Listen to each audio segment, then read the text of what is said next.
実りの秋を迎えておりますね。米の方も収穫がね、一部手前の方は済んでいるようなんですね。皆さんお酒はお好きですか？日本酒いかがでしょう？このね、私が撮影しております兵庫県の北播磨というところはね、山田錦ね、お酒の好きな方ならご存知だと思いますけれどもね、いわゆる酒米ですね。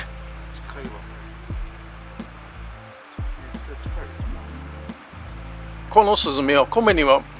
目もくれずに何か草の実を食べているようですけどもね、この山田錦というのはね、非常に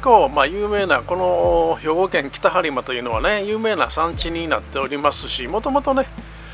歴史的にも非常にゆかりの深い土地柄でございます。と言いますのはね、この山田錦と言いますのはもともと山田穂ね、山田という字に稲穂の穂という字を書いてね、山田穂という品種ともう一つの品種を掛け合わせてできたものなんですね。その山田穂が一番最初に発見されたのがこのエリアでございます。旧の高郡中町、現在の高郡高町になりますかね。それからね、その品種をもとに、研鑽を重ねてね、現在の山田錦という優秀な酒米に育て上げられたのが藤川定治という方でございまして、この方も加東市、旧の滝野町の出身の方でございます。そしてその方が勤められたといいますかね、試験場があるのも旧の加東郡八代町、ね、現在の加東市ですね、こちらも。ということでね、非常に歴史的にもゆかりの深い土地柄なんですね。これイタチがね、奇跡霊をこのようにね襲ったところなんですね。もうちょっとで危なかったな、奇跡霊ね。このようにね、野生動物もこういう野鳥にとってもね、実りの秋ということで、いろんな実を食べたりね、先ほどイソヒヨドリが何かの幼虫を食べてましたよね。そういったことでね、そういう野鳥をまた目当てにこういうイタチのようなね野生動物も結構見かけるようになりました。この間はね、キツネをね2回ほどね見かけましたのでね、キジなどもね結構目につくるところをねうろつくようになってますから、野生動物に狙われたりとか、昨日なんかはねトビがキジを捕らえているところにね遭遇しましたね。いろんな意味で野鳥たちも、実りの秋といいますかね、ある時は食べる方、ある時は食べられる方というようなね状況になっているようなんですけれどもね、この山田錦というお米がね、誠にこのお酒を作るのに適しているということで、私は正直言ってね、そのお酒の味が分かるほどではないんです。美味しければ何でもいいっていうか、その程度のね舌しか持ち合わせていないんですけれどもね、どうでしょうね、さすがに山田錦で作ったお酒だけに美味しいと思われる方もあるんでしょうかね。若干お米の場合はね、それほど味の違いっていうのが如実にあるわけではないのでね、ワインのようにそのブドウが産地によって分かるというような、ね、そういうことではないようなんですがね、非常にお酒を作るのには都合のいいというか、非常に良質な成分なり、作りというかな、そういったものを備えているようなんですね、山田錦というのはね。何でもそのお米の全部をねお酒に使ってしまうんじゃなくってね、本当にいいところというかな、分かりやすく言うと一番いいところを使うということでね、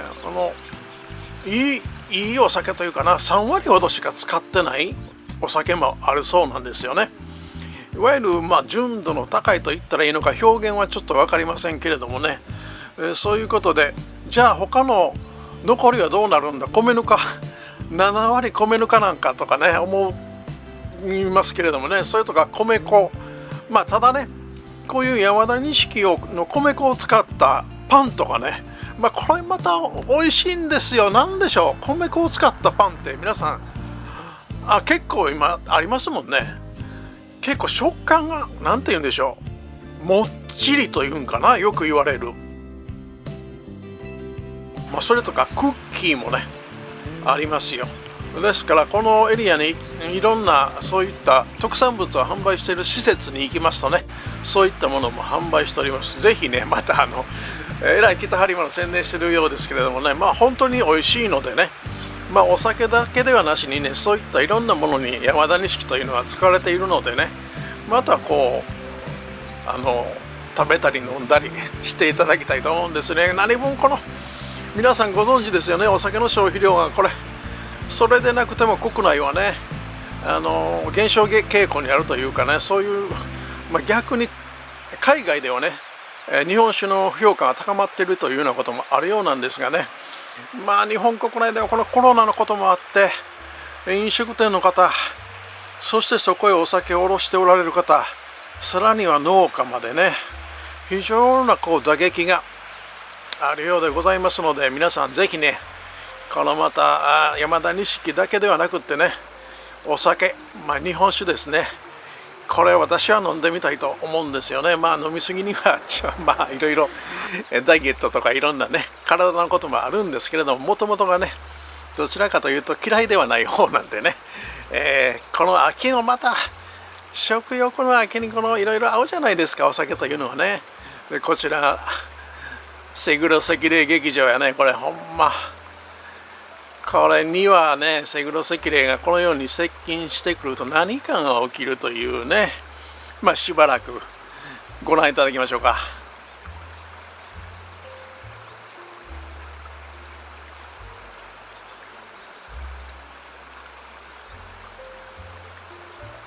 これほんまどないやねんと、近づくんかと思ったら離れるやないかい。いかんのかい、行くのかい、行くんかい、行かんのかい、行かんのかい、行くのかい、行かんのかい、行くのかい、どっちやねん、ほんま仲がいいのか悪いのか分からんというね。行かんのかい、行くのかい、行かんのかい、行かへんのかい、ほんま行くのかい、ほんまね、どっちやねん。これもセグロ赤霊、本当に時々このようなね姿を見かけるんですが、本当に何がしたいのかよくわからないんですよね。もう激しく戦う時にはね、もう激しくいきますのでね、この時はそれほどでもなかったようなんですね。ご覧いただいておりますのは奇跡霊なんですがね、奇跡霊もねなかなか赤霊の中では結構おとなしい方なんですがね、行く時は行きますよ。赤霊の方は白赤霊もそうなんですけどもね、いろいろと闘争心が強いようなんでございますけれどもね。ということで皆さん、この実りの秋、いろいろ食べ物が美味しい季節ですよ。この間もね、近くの篠山市の方にね、出かけまして、黒豆、皆さんご存知ですか？黒豆の枝豆ですよね。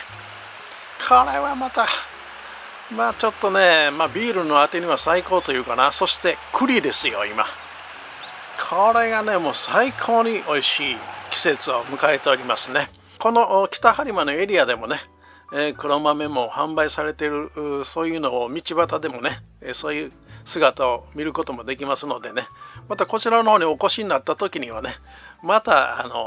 手に入れていただきたいと思いますね。ということでね、今日はちょっとお天気が悪かったので